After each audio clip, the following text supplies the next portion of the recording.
আমন্ত্রণ জানাচ্ছি RSL still জনতন্ত্র গণতন্ত্রে। শোক প্রকাশ করছি। আজকে রাজধানীর মিরপুরে অগ্নিকাণ্ডে 16 জনের প্রাণহানি ঘটেছে। এখন পর্যন্ত আমরা যে তথ্য পেয়েছি, এই প্রাণহানির ঘটনায় যারা মারা গেছেন তাদের আত্মার মাগফিরাত কামনা করছি। একই সঙ্গে তাদের পরিবারের সদস্যদের প্রতি শোক জ্ঞাপন করছি। আলোচনায় যেতে চাই যথারীতি জনতন্ত্র গণতন্ত্রে। আজকেও আমরা রাজনৈতিক বিষয় নিয়েই কথা বলবো। আপনাদের সঙ্গে আছে শেখ জায়েদ, আমাদের সঙ্গে দুজন অতিথি আছেন, তাদের সঙ্গে পরিচয় করে দিতে চাই। আমার ডানে আছেন জনাব মাওলানা গাজী আতাউর রহমান, যুগ্ম মহাসচিব, ইসলামী আন্দোলন বাংলাদেশ। স্বাগত আপনাকে। সর্বডানে আছেন সিনিয়র সাংবাদিক, আপনাদের সকলের প্রিয় পরিচিত মুখ, জনাব এম এ আজিজ। স্বাগত আপনাকে। আজিজ ভাই, রাজনীতিতে শুধু চাই আর চাই, এটি হচ্ছে আজকে আমাদের আলোচনার বিষয়। যে নানা ধরনের দাবি, রাজনীতিতে বলি, রাজধানীতে বলি, সব জায়গাতেই দাবিতে আন্দোলন। শহীদ মিনারে শিক্ষকরা আছেন, তাদেরও যৌক্তিক দাবি, যেখানে মোটামুটি অলমোস্ট সব রাজনৈতিক দলই তাদের সহমর্মিতা এবং সংহতি জানিয়েছে, বিএনপি সহ বাংলাদেশের সব রাজনৈতিক দলই। রাজনীতির বিষয়ে যেটিতে আসতে চাই, গণভোট নিয়ে অনেক আলোচনা হলো। রাজনৈতিক দলগুলো জুলাই সনদ নিয়ে দীর্ঘ সময় আলোচনা করলো, বিভিন্ন সংস্কার নিয়ে আলোচনা করলো। শেষে এসে যখন গণভোটে সবাই রাজি হলো, তখন আলোচনায় চলে আসলো গণভোট আর নির্বাচন একসাথে মানি না। আর আরেক গ্রুপ হচ্ছে গণভোট আর নির্বাচন একসাথে হতে হবে। সেখানে আবার পাল্টা যুক্তি আছে। এম আজিজ ভাই, আপনি নিশ্চয়ই পর্যবেক্ষণ করছেন। আপনার কাছ থেকে আসলে জানতে চাই, এই যে চাই আর চাই, আমারও চাওয়া, জানতে চাওয়াটা আপনার কাছে আর কি। ধন্যবাদ আপনাকে। আমি ওখানে চোখ বুলালাম যে বিএনপি তাদের শরিক দলকে আসন দিবে এবং তারা নির্বাচনের পরে জাতীয় সরকার, এটা তাদের অঙ্গীকার। এখন দেখা গেল ওই হেডিং দিছে বিএনপির কিছু থাকে না, যাদের দলে একজন নির্বাচন করতে পারবে না চাইছে 10 জন। জি হ্যাঁ, এরকম। তো আপনার এই অনেক বড় চাই আর চাই কথাটা অ্যাপ্রোপ্রিয়েট। এখন ধরেন যেটা জুলাই সনদ, এটার ব্যাপারে যেটা হচ্ছে সমাধান হওয়া কঠিন আমার কাছে মনে হচ্ছে। ধরেন জুলাই সনদে 84টা সংস্কার প্রস্তাব নিয়ে আলোচনা হয়। এটা শেষ পর্যন্ত দেখা গেছে যে 40টার ভিতরে আসছে। এটা নাকি আবার রিভাইজ হচ্ছে, 17 তারিখে স্বাক্ষর হবে। এখন এখানে নোট অফ ডিসেন্ট আছে বিএনপির বেশ কয়েকটা, অর্থাৎ সংবিধানের সাথে সাংঘর্ষিক, সেগুলোকে তারা নোট অফ ডিসেন্ট দিয়েছে। তো এখন আমার প্রশ্ন হলো, আমি ভোটার, আমি জুলাই সনদে হানা ভোট কি করে দেব? কারণ ওর ভিতরে তো অনেক সংস্কার প্রস্তাব, একটাতে একমত হব, আরেকটাতে দ্বিমত হব। কিন্তু রাজনৈতিক দলগুলি 30টি দল আলোচনা করছে অ্যাজ ইফ তারাই জাতির মালিক, তাদেরকে দেশটাই লিজ দেওয়া হয়েছে। ব্যাপারটা এরকম যে তারা যা করবে তা মানতে হবে, কিন্তু তারাও এক হতে পারে না। তা আমরা যাব কোথায়? তা আমরাও চাই আর চাই যে রাজনৈতিক দলরা তোমরা এক হয়ে আসো, তাহলে তো জুলাই সনদের এই গণভোট লাগে না, সরাসরি সংসদ। জুলাই সনদে গণভোটে যদি পাশও হয়, তারপরে ওটা সংসদে লাগবে। হ্যাঁ, তাহলে সেটা ওনারা যেহেতু বসছে, শুধু সংসদ নয়, এই সরকারের যাবতীয় কার্যক্রম সবকিছুতেই সংসদে যেতে হবে। এটাতে যে প্রেস সেক্রেটারি তিনিও বলেছেন এটা সাংবিধানিক সরকার, আমিও মানি তাই। কারণ হচ্ছে আমি ওই এখন যে রাষ্ট্রপতি আছে তার ওখানে যে শপথ নিয়েছে, সেই অনুষ্ঠানেও আমি দাওয়াতি ছিলাম। সেখানে তো সংবিধান সমুন্নত রাখার জন্যই ওত নিয়েছে। দ্বিতীয়ত 106 অনুচ্ছেদেও মতামত নেওয়া হয়েছে যে এই সরকার চালাতে পারে। তাহলে যদি সংবিধান সমুন্নত করার জন্যই ওত নিয়ে থাকে, 106 অনুচ্ছেদ অনুযায়ী যদি সুপ্রিম কোর্টের মতামত নিয়ে থাকে, তাহলে তো এটা সাংবিধানিক সরকার যদি হয়, তো সংবিধানে তো আছে একটি পার্লামেন্ট বিলুপ্ত হওয়ার পরে বা শেষ হওয়ার পরে 90 দিনের ভিতরে নির্বাচন।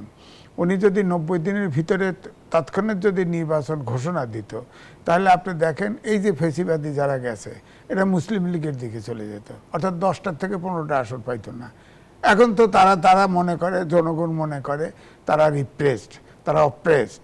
হ্যাঁ, এখন দেখেন তাদের সমর্থক কমতেছে না, যা আছে তাই আছে। এখন ঝটিকা মিছিল শুরু করে। আপনি বলছেন যে জুলাই সনদ সংবিধানের সঙ্গে সাংঘর্ষিক, অনেক কিছু সাংঘর্ষিক। কিন্তু গণভোটের বিধানও তো এখন নেই। গণভোট সংবিধানে নাই। গণভোট আনার জন্য আবার গণভোট দরকার, সেটা তো রাজনীতিবিদরা কয় না।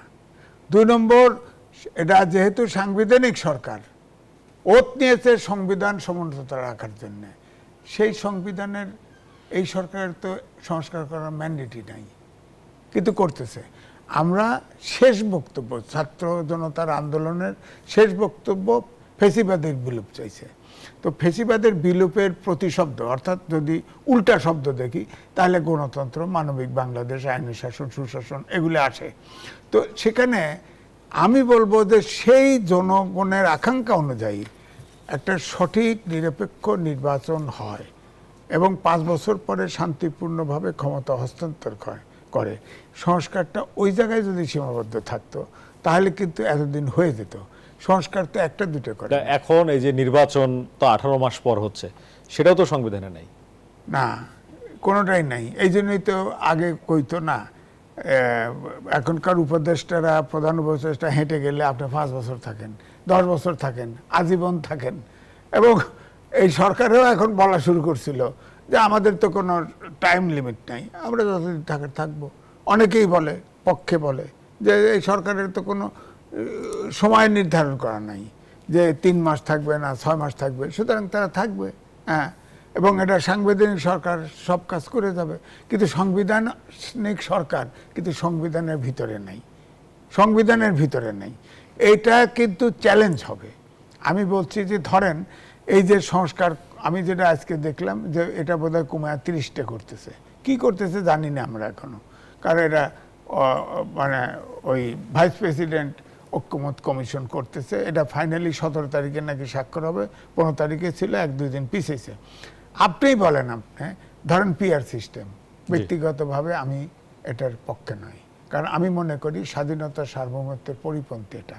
এবং আমি এই পিআর সিস্টেমের উপরে প্রথম লিখেছি সাংবাদিক হিসাবে, সেখানে আমি বলেছি উচ্চ মানের গণতন্ত্র লাগবে এবং গণতান্ত্রিক চর্চা লাগবে, এবং না জাতীয় ইস্যুতে যদি ঐক্যমত্য হয় রাজনৈতিক, এই চর্চা গণতান্ত্রিক চর্চার মধ্যে আসে, তাহলে পিআর সিস্টেম উপযুক্ত। কিন্তু আমি তো এখন ধরেন এই পিআর সিস্টেমও ঐক্যমত কমিশনের ভিতরে ঢুকবে যা বলা যাচ্ছে। তাহলে এই যে 30 দফা দিবে, আমি এটাতে হ্যাঁ দেবো না দেবো? আপনি বলেন না দিলাম, আমি তো না দেবো, কথার কথা। আমি ভোট দেবো, আমি না দেবো। কারণ না দেবো, পিআর সিস্টেম থাকলে না দেবো। এছাড়া অনেক কিছু গঠনতন্ত্র সংবিধান ভায়োলেট করে বলছে, যেটা এই অভ্যুত্থানে ভোটে যাওয়ার কথা না। তারপরে গণভোট তো সংবিধানেও নাই, সুতরাং এই গণভোটই অবৈধ। এটা তো কেউ না কেউ কোর্টে চ্যালেঞ্জ করতে পারে। এখন আমরা আর মামুরা যদি আদালত হয়, আদালতে গেল বললো এটা খারিজ, তাহলে তো কিছু করার নাই। কিন্তু একসময় না একটা এটা চ্যালেঞ্জ হবে। তো এই জন্য আমি বলছি যে এইটা আমার মনে হয়, এখন এখানে ভাইজান আছে, আমার মনে হয় কোনো বিজ্ঞানের ছাত্র এই 30 দলের মধ্যে নাই। তাইলে এই অবৈজ্ঞানিক প্রস্তাব কি করে আনে যে 84টা সংস্কার প্রস্তাব একবারে ইয়েস আর নো দেন? এটা কি করে হয়? একজন বুঝবান লোক কি করে দিবে? আপনার যদি প্রত্যেকটা ব্যাখ্যা থাকে যে আপনার এটা এই ব্যাখ্যা, এই সংস্কার, এই ব্যাখ্যা, এই ব্যাখ্যা, আমি একটাতে ইয়েস দেবো, 5টাতে নো দেবো, 10টাতে ইয়েস দেবো। এইটা শুনি গাজী আতা, আমি শেষ করি। এখন ধরেন গণভোটে আপনি গেলেন, স্বাক্ষর তো সবাই করবে, নো কনফিডেন্স সহ, নোট অফ ডিসেন্ট সবাই করবে গেল। এখন আপনি ধরেন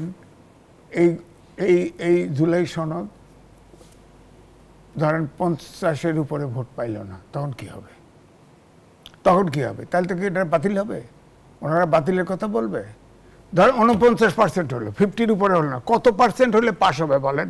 কারণ এই জুলাই সনদে আমার রিডিংটা হচ্ছে ইলেকশনের মতো করে লোক এখানে আসবে না, জুলাই সনদে ভোট দেওয়ার খুব একটা তাগিদ বোধ করবে না। সুতরাং এটা যদি পার্সেন্টেজ হয়, 100-র ভিতরে যদি 20% হয়, 30% হয়, 49% হয়, তখন কি করবে? তাহলে গণভোট, এটা রেজাল্ট বাতিল, 0। তাহলে তো এটা নিয়ে তো যে সরকার গঠন করবে সেটা না, জনগণ তো না করে দিছে, এটা সব বাতিল। তখন কি হবে? গাজী আতাউর রহমান ভাই, একটা হচ্ছে যে পিআর যদি এই জুলাই সনদের ভেতরে থাকে গণভোটের আগে জুলাই সনদের যে সারসংক্ষেপটি আছে সেখানে দেয়া হয়, এবং আপনাদেরও যেটি দাবি, জনগণ যদি পিআর নাকচ করে তাহলে আপনারা পিআরের দাবি থেকে সরে আসবেন। তো এটা কিভাবে দিবে, তাহলে গণভোটে যাবে কিভাবে এটা? যে ধন্যবাদ আপনাকে, পাশাপাশি আমাদের সিনিয়র সাংবাদিক এম এ আজিজ ভাইকে, আর আজকের এই জনপ্রিয় অনুষ্ঠানের সকল দর্শক শ্রোতা বন্ধুদেরকে। আসলে আজিজ ভাই কিছু বিষয় বলেছেন, পরে আপনি যেটা বললেন যে গণভোট সংবিধানে নাই। আসলে গণভোটটা ৭২-এর সংবিধানে ছিল না। এটা গণভোট কিন্তু গোটা ওয়ার্ল্ডে অনেক রাষ্ট্রে আছে এবং গণভোট হয়ও। তো আমাদের ৭২-এর সংবিধানে সেটা ছিল না, কিন্তু মরহুম প্রেসিডেন্ট জিয়াউর রহমান ৫ম সংশোধনীর মধ্য দিয়ে গণভোটটা আবার নিয়ে আসলেন। তো আওয়ামী লীগ পরবর্তীতে ২০১১ সালে এই ৫ম সংশোধনীটা বাতিল করলো, তো যে কারণে এই গণভোটটা আবার বাতিল হয়ে গেছে।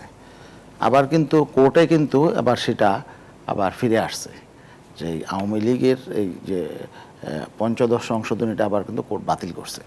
তো যে কারণে এখন হয়তো চূড়ান্ত আবার আপিল হবে, কিন্তু গণভোট কিন্তু আবার ফিরে আসছে। তো ফাইনাল হয় নাই, হ্যাঁ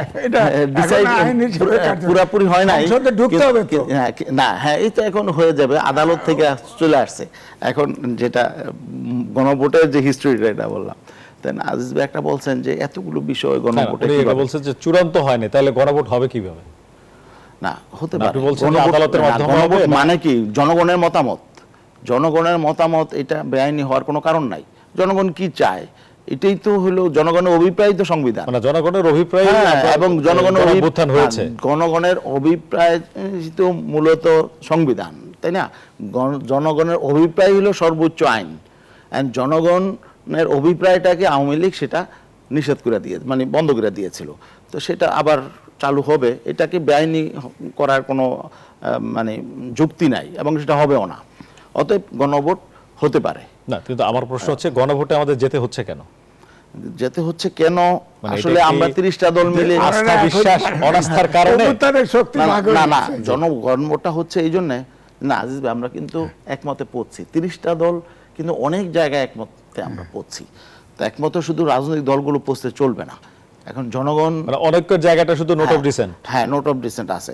এখন এটা মানে টেকসই হওয়ার জন্য, এটা যাতে আবার কেউ মানে সরকারে গিয়ে ক্ষমতায় গিয়ে আবার পরিবর্তন করতে না পারে, এটা মানে একটা ওজন বাড়ানোর জন্য হচ্ছে, এটা মানে একটা সাস্টেনেবল করার জন্যই আসলে গণভোট, যাতে কেউ সংখ্যানুপাত। এবার বলেন যে পিআর আর জুলাই সনদ, আর আরেকটা আজিজ ভাই যেটা বলছেন যে এতগুলো বিষয় জনগণ কোন বিষয়ে হানা দিবে, কোন বিষয় আছে এখানে মত জনগণ হয়তো এর পক্ষে থাকবে, কোনটা বিপক্ষে, তাহলে সব মিলিয়ে কিভাবে? আজিজ ভাই তো আমার চেয়ে ভালো জানেন, উনি বয়সও বড়, অভিজ্ঞতাও বড়। মরহুম প্রেসিডেন্ট জিয়াউর রহমান কিন্তু গণভোট দিয়েছিলেন, সেখানে কিন্তু একটা দুইটা বিষয় ছিল না, অনেকগুলো বিষয় ছিল।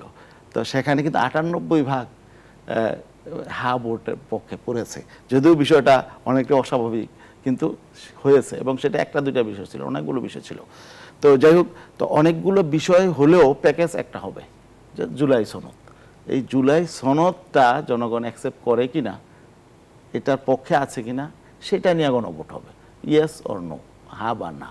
অতএব এখানে হ্যাঁ, বাকি এই জুলাই সনদের মধ্যে কি আছে এটা আলাদা করে হয়তো নির্বাচন কমিশন বা যে দলগুলো একমত হয়েছে সেই দলগুলো এগুলো বুঝাবে মানুষকে, কিন্তু টোটাল গণভোটটা হবে সনদের উপরে, যে এই সনদের পক্ষে আছে নাকি বিপক্ষে আছে। আর বাকি যেহেতু সনদের ভিতরে কি নির্বাচন পদ্ধতির বিষয়গুলো তো আছে, হ্যাঁ, এখানে সনদের ভিতরে আজিজ ভাই যেটা বললেন পিআর পদ্ধতি নাকি থাকলে তো ভালো, আমরা যেটা চেয়েছিলাম। এবং হ্যাঁ, জনগণ যদি এটাকে প্রত্যাখ্যান করে বাস, তাহলে জনমতকে আমি তো মেনে নিব। এখন বিষয়টা এরকম হয় যে জুলাই, আমরা তো এটাই বলেছি যে জনগণ যদি না, প্রশ্ন হচ্ছে বিষয় যদি এরকম হয় যে জনগণ বা যারা ভোটার তারা হিসাব করছেন যে হ্যাঁ আমি জুলাই সনদের পক্ষে আছি কিন্তু পিআর এর পক্ষে নেই, তাহলে সে কিভাবে তার ভোটটাকে আলাদা করবে? না, সেটা আলাদা করার সুযোগ নাই। এখানে পুরা প্যাকেজের উপরে আপনাকে মতামত দিতে হবে, পুরা সনদের উপরে মতামত দিতে হবে। এখন পিআর নিয়ে যে রাজনৈতিক অবস্থা, এটাই অবৈজ্ঞানিক। যেমন জিয়াউর রহমানের 19 দফার মধ্যে অনেকগুলো বিষয় আছে না, 19 দফার ভিতরে কিন্তু আইডেন্টিক্যাল ছিল সব। উন্নয়ন, কৃষি খাতে এই হবে, অমুক খাতে এই হবে, উন্নয়ন, দেশের উন্নয়ন। এখানে নিশ্চয়ই 19টা দফা সবাই একভাবে নেয় নাই, কিন্তু এখানে কিন্তু না, ওটা না করার কিছু ছিল না। এখন যদি আপনি বলেন আমার পার্টি ক্ষমতায় গেলে আমার এই ফ্লাইওভার আরো 10টা করব, ট্রেন আন্ডারগ্রাউন্ড পাস করব, এটা তো না করার কিছু নাই। আপনারা তো না উন্নয়ন না, করবেন। এখানে যে সমস্ত বিষয়গুলোতে একমত হয়েছে এবং ঐক্যমত কমিশন, সংস্কার কমিশন যে প্রস্তাবগুলো করেছে সবই দেশের স্বার্থে। না, এখন বিষয় যেটা হচ্ছে ভোটার যারা গণভোট দেবেন, সেখানে যেমন বিএনপি পিআরের পক্ষে না, ওপেনলি তারা বলছেন তারা কোনোভাবেই পিআরের পক্ষে না। আজকেও মির্জা ফখরুল ইসলাম আলমগীর বলেছেন। তো যেহেতু তারা পিআরের পক্ষে না, সুতরাং এখানে এই বিএনপির যারা ভোটার আছে তারা তো জুলাই সনদেও তখন ভোট দিতে পারছেন না। এখানে একটা বিষয় আছে, কারণ আপনি পিআরের পক্ষে না হলো এখানে তো দ্বিকক্ষ বিশিষ্ট পার্লামেন্টের বিষয়টাও আছে। এখন সেখানে নিম্নকক্ষে সম্ভবত এই জুলাই সনদে যেহেতু আলোচনাই হয় নাই ঐক্যমত কমিশনে, সেখানে নিম্নকক্ষের নির্বাচন পদ্ধতি নিয়ে এখানে কোনো বিষয় থাকবে না, উচ্চ কক্ষের বিষয়টা থাকবে। জামাত ইসলাম তো নিচু কক্ষেও চায়। হ্যাঁ, আমরাও চাই নিম্নকক্ষে, কিন্তু সনদে এটা থাকবে না, যেটা মূল ফ্যাক্ট, যেটা সনদে থাকবে। ঐক্যমত কমিশনের আলোচনায় যেহেতু আলোচনা আসে নাই, সনদে যেটা আছে সেটা হলো উচ্চ কক্ষে, উচ্চ কক্ষে পিআর। এবং উচ্চ কক্ষে পিআরের বিষয়টা আছে হলো এখানে 30টা দলের মধ্যে 26টা দলই এই উচ্চকক্ষে পিআরের পক্ষে মত দিয়েছে। তো যেই প্রশ্নটা নিম্নকক্ষে পিআরের বড়ভাবে আছে এবং বিএনপি সহ অন্যান্য দল, আজিজ ভাই যেটা বলে যে এখানে এলাকার মানুষ জানতে পারবে না এমপি কি, তো উচ্চ কক্ষে কিন্তু বিএনপি যে পদ্ধতির কথা বলে সেখানেও কিন্তু কেউ জানতে পারবে না যে সেখানে উচ্চ কক্ষে এমপি কে হবে, ওনারা যে পদ্ধতির কথা বলে উচ্চ কক্ষের সদস্য কারা। হ্যাঁ, তো এই জন্য উচ্চ কক্ষে যদি পিআর না হয় তাহলে কিন্তু উচ্চ কক্ষটার কোনো প্রয়োজন নেই, মানে এটা একটা মানে কি বলে রেপ্লিকা হবে, নিম্ন কক্ষের রেপ্লিকা। 100 সদস্য এখানে উচ্চ কক্ষের পিআরটা কি আপনারা চেয়েছেন যেভাবে নারী সংসদ সদস্যরা সংরক্ষিত আসনে বাছাই হতেন? না, ওটা বিএনপি চাইছে। না, বিএনপি চাইছে, ওনারা চাইছে হচ্ছে ভোটের অনুপাতে পার্টি নমিনি করবে। আর পার্টি যদি নমিনি করে তাহলে দেখা যায় যে আতর রহমান ভাইয়ের পোলারে দিবে, ওনারা উপরে যারা প্রভাবশালী নেতা তাদের পার্টি ফ্যামিলি লোকজন। এখন যে মহিলা সংরক্ষিত আসন সেটা তো পার্টি দেয়, পার্টি দেয় না, বিএনপি তো সেভাবেই চাচ্ছে, তো সেভাবে চাইলে তো তারা তো এরকমই করবে, তাদের যারা সুবিধাভোগী। আপনার যুক্তির সাথে আমি একমত, যদি ওইভাবে দেয় তাহলে উচ্চ কক্ষের দরকার নাই, প্রয়োজন নাই। তারপরে উচ্চ কক্ষের ফাংশনটা তো ঠিক করতে হবে, উচ্চ কক্ষের কাজটা কি, এটার প্রয়োজনটা কেন, এটাও তো ভাবতে হবে।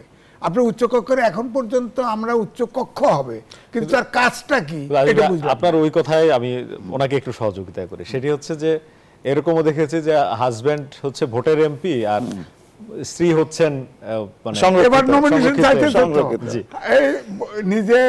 নিজেও নমিনেশন চায়, নিজের বউ চাচ্ছে তো, আছে অনেক, আমি নাম বলতেছি না, আছে তো এরকম। একটা বিরতি নেই, বিরতি থেকে এসে আবার কথা বলবো। দর্শক, কথা বলছিলাম রাজনীতিতে যে কত চাই আর চাই, এই বিষয়টি নিয়ে কথা বলছিলাম আমরা। বিরতি থেকে ফিরে এসে আরো বিস্তারিত আলাপ হবে, সঙ্গে থাকবেন।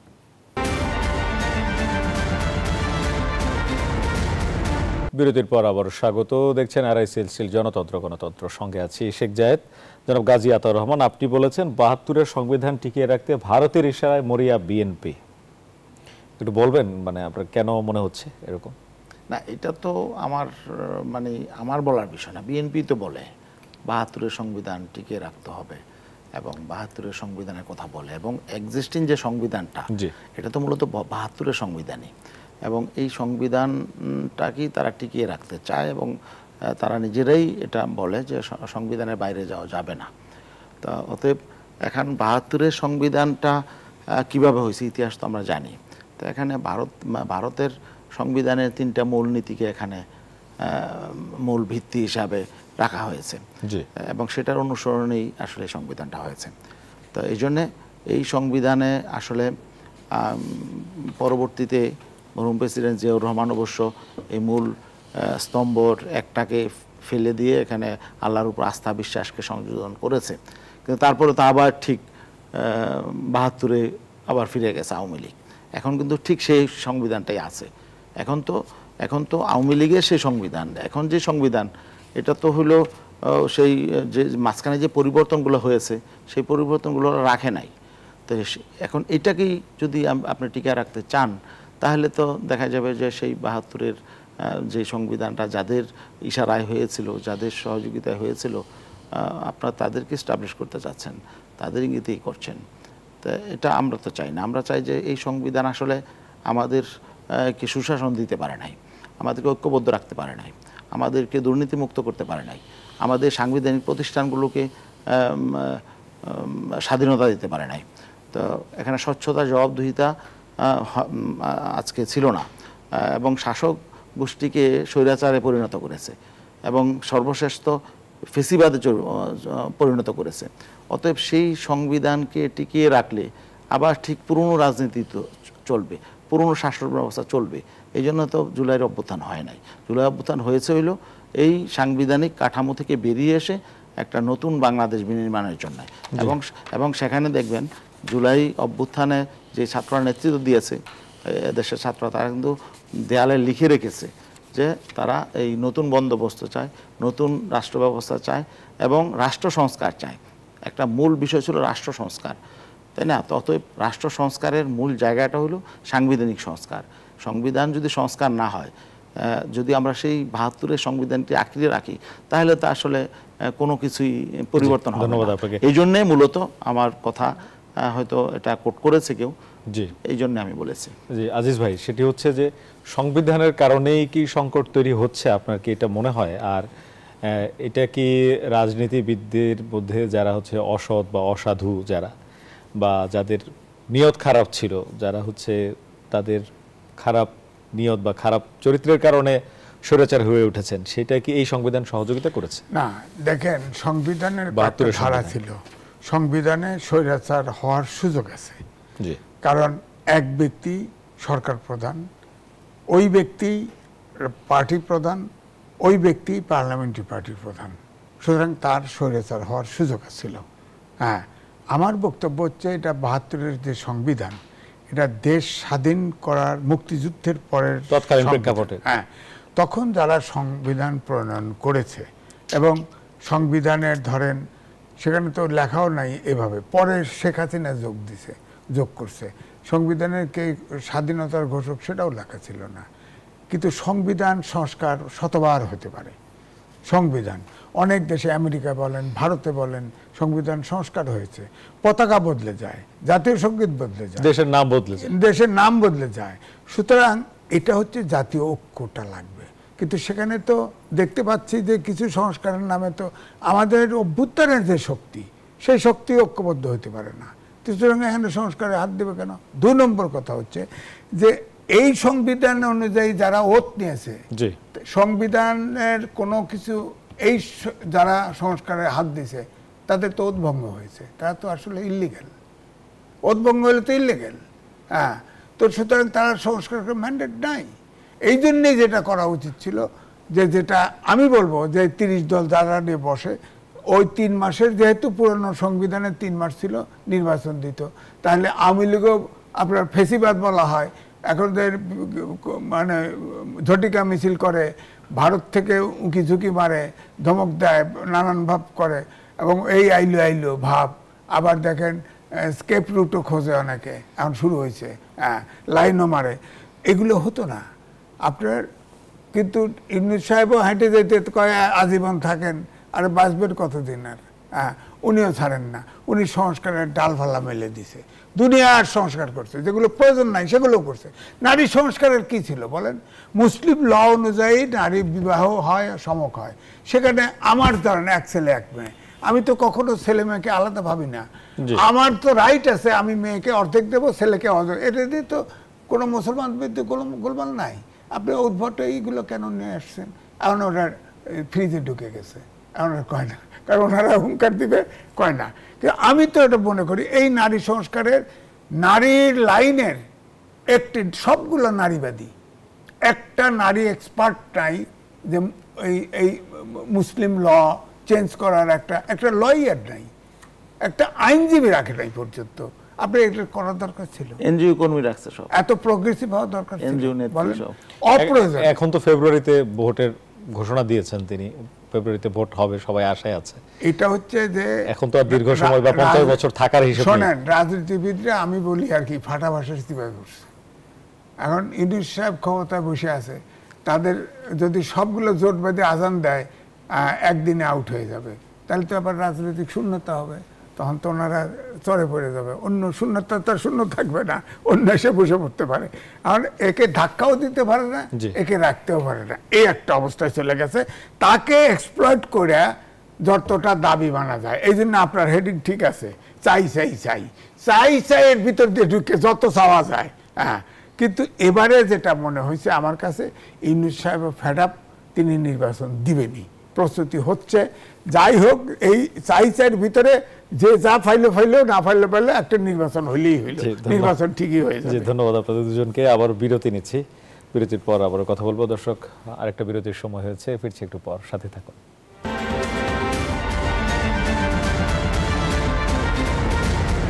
বিরতির পর আবার স্বাগত। দেখছেন RSL স্টিল জনতন্ত্র গণতন্ত্র। কথা বলছিলাম চলমান রাজনৈতিক পরিস্থিতি নিয়ে। মাওলানা গাজী আতাউর রহমান, আপনার কাছে আসতে চাই। আপনারা আজকেও কর্মসূচি করেছেন, আপনারা সহ আরো 7 দল, এবং ঢাকায় বিরাট কর্মসূচির পরিকল্পনা আপনাদের, যে গোটা ঢাকা জুড়ে মানববন্ধন করবেন আপনারা। 17 তারিখে স্বাক্ষর হয়ে যাবে জুলাই সনদ, আপনারাই স্বাক্ষর করবেন।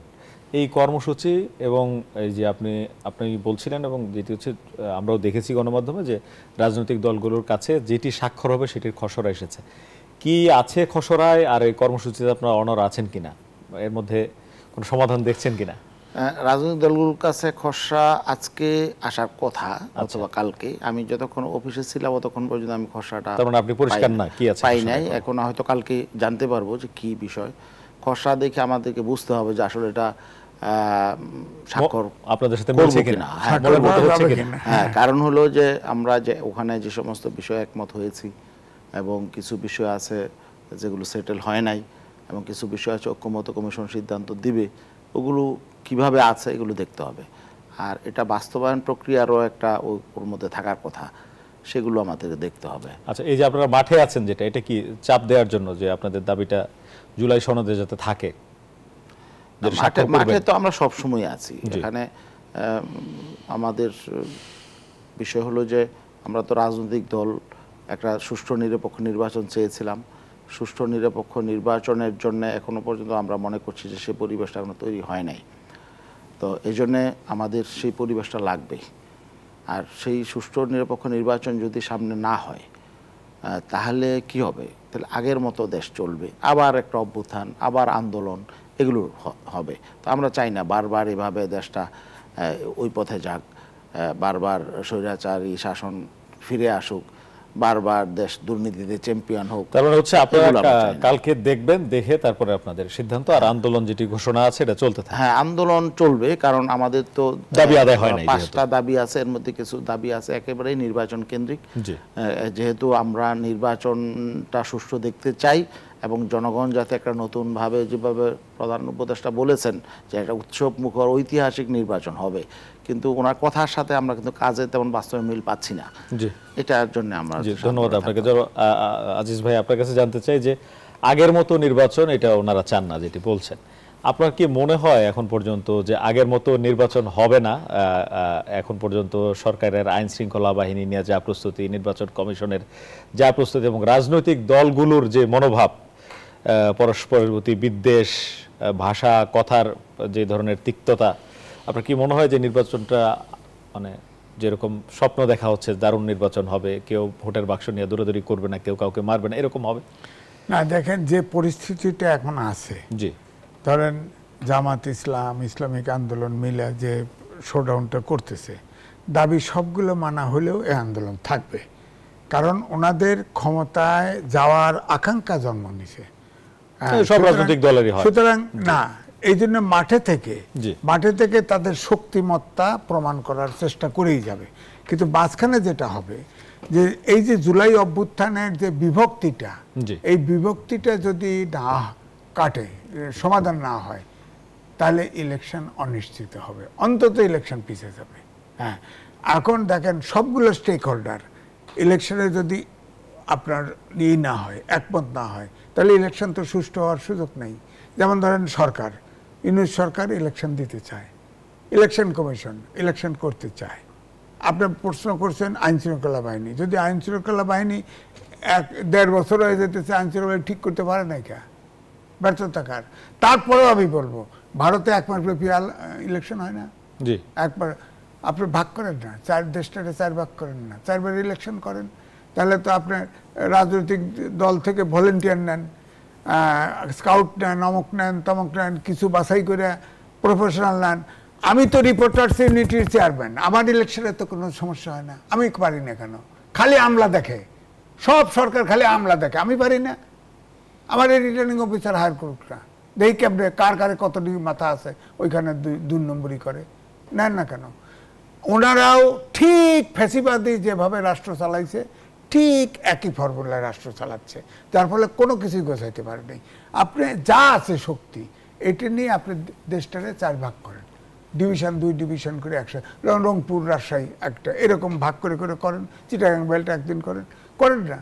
তাহলে তো আপনার ইলেকশন কমিশনের কিছু অফিসার আছে যারা রিটার্নিং অফিসার হতে পারে, আর কিছু রিটার্নিং এত চাকরি দিতেছেন, নিজস্ব রিটার্নিং অফিসার দিয়ে ইলেকশন করেন, বাইরের থেকে প্রফেশনাল নেন। 25টা ক্যাডার আছে, 25টা ক্যাডারের শুধু প্রশাসন ক্যাডারের বাইরে কোনো সরকার দেয় না।